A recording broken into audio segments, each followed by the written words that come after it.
Perjanjian Giyanti merupakan sebuah peristiwa besar di masa silam. Situs sejarah ini hadir sebagai perekat ingatan kolektif masyarakat dengan peristiwa tersebut.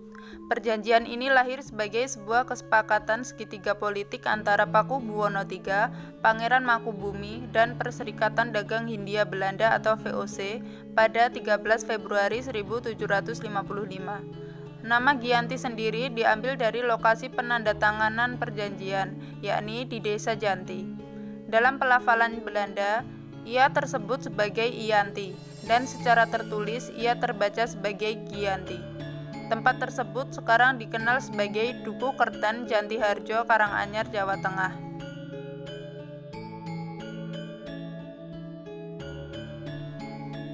Di masa silam, Perjanjian Giyanti ini dibuat dalam rangka meredam api konflik yang telah terjadi berlarut-larut pasca perpindahan Keraton Kartasura ke Surakarta. Api dari peristiwa geger pecinan ternyata belum mati tepat di sumbunya. Pada waktu itu, Mangkubumi yang membantu Pakubuwono II dalam meredam api konflik mendapatkan hadiah berupa sebidang tanah dari Pakubuwono II. Namun, luas tanah yang diberikan rupanya menimbulkan kecemburuan. Salah seorang pangeran lalu mengeluhkan ketidakadilan terkait hadiah tersebut kepada Gubernur Jenderal Baron van Imhoff. Sang Gubernur Jenderal di Batavia itu lantas mengeluarkan keputusan yang membuat tanah tersebut tidak jadi dimiliki oleh Mangkubumi. Sejak saat itulah pecah perang Mangkubumen. Puluhan ribu prajurit Belanda dan prajurit Jawa tewas. Perlawanan ini mendorong gubernur dari VOC untuk Jawa Utara, Nicholas Harting, mengambil sikap untuk menyelamatkan daerah operasionalnya. Secara tertutup, Harting melakukan perundingan dengan Pangeran Mangkubumi. Setelah berkali-kali melakukan perundingan, Harting bersepakat dengan keinginan Pangeran Mangkubumi yang juga hendak menjadi penguasa di tanah Jawa. Pada 23 September 1754, nota kesepahaman antara VOC dan Mangkubumi terlaksana, dan nota tersebut disampaikan kepada Pakubuwono III, sang pengganti Pakubuwono II. Nota tersebut menyatakan bahwa Pangeran Mangkubumi mendapatkan wilayahnya. Pada 4 November 1754, Pakubuwono III menyatakan persetujuannya terhadap hasil perundingan Gubernur Jawa Utara dengan Mangkubumi. Surat pernyataan itu disampaikan oleh Pakubuwono III kepada Gubernur Jenderal VOC Jacob Mosel. Kesepakatan itu mendorong terjadinya sebuah perjanjian besar yang ditandatangani di Desa Giyanti, beberapa kilometer di sebelah timur Surakarta. Penandatanganan perjanjian Giyanti ini menjadi pangkal dari terbelahnya tanah Jawa menjadi dua bagian, atau yang dikenal dengan istilah Palihan Nagari. Hal ini menjadi awal mula naik tahtanya Mangkubumi di Yogyakarta sebagai Sri Sultan Hamengkubuwono I dengan gelar Senopati en Ngalogo Sayyidin Panatagama Khalifatullah. Sejak ditandatangani perjanjian tersebut pada 13 Februari 1755.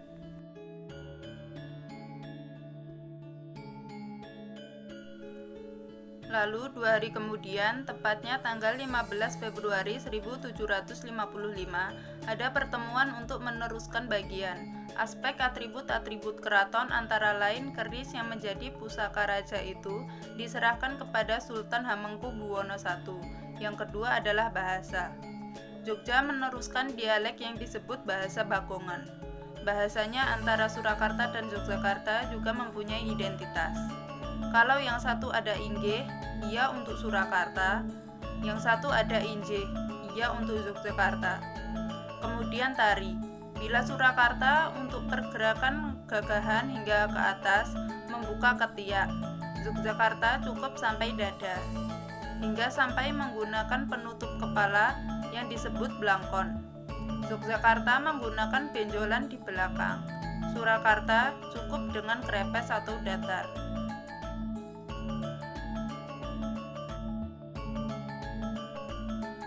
Masyarakatnya itu lalu pilah atau terpecah dalam hal penampilan atau gaya dan klaim, antara wong Solo atau Surakarta, wong Jogja atau Yogyakarta. Akan tetapi, Keterbelahan masyarakat Jawa tidak terjadi seketika selepas Perjanjian Giyanti. Proses pembagian wilayah dan juga aspek-aspek lain seperti bahasa mengalami proses panjang yang berjalan seiring waktu.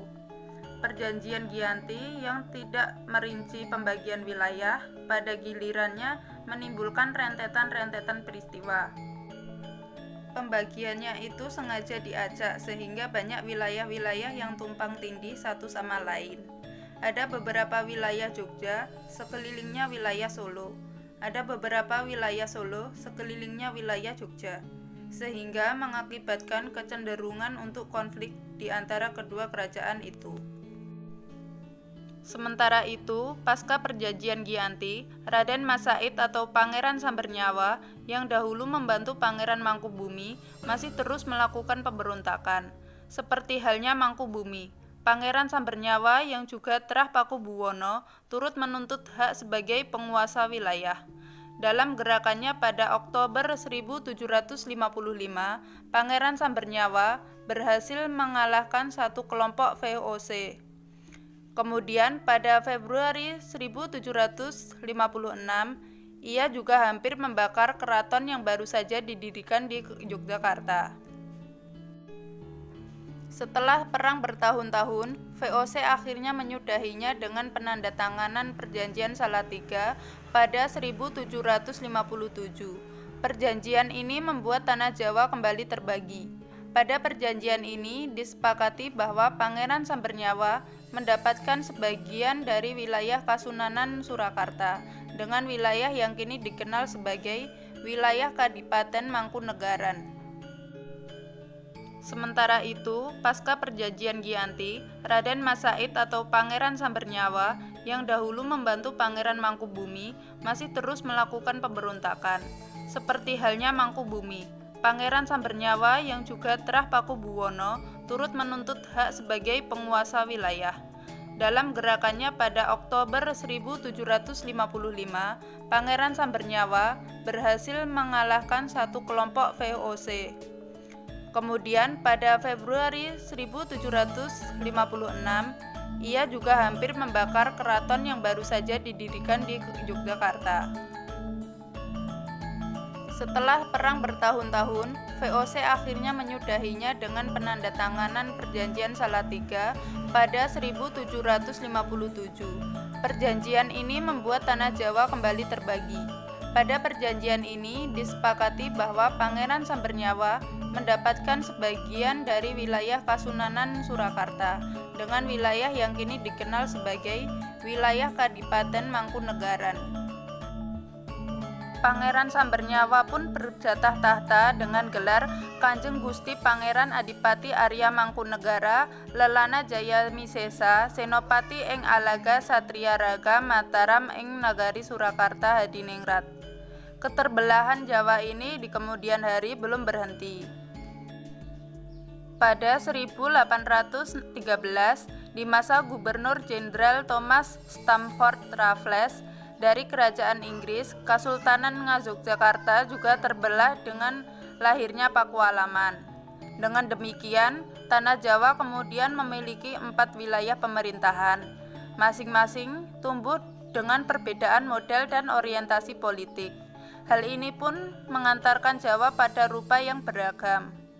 Dinamika politik yang digerakkan oleh angin revolusi pada masa pertengahan 1940 membuat masing-masing mengalami nasib yang berbeda. Hal ini berujung pada perbedaan status hingga hari ini. Di masa Republik Indonesia, Kesunanan Surakarta dan Kadipaten Mangkunegaran menjadi situs cagar budaya, sementara wilayah Yogyakarta yang di dalamnya juga terdapat Pakualaman menjadi daerah istimewa.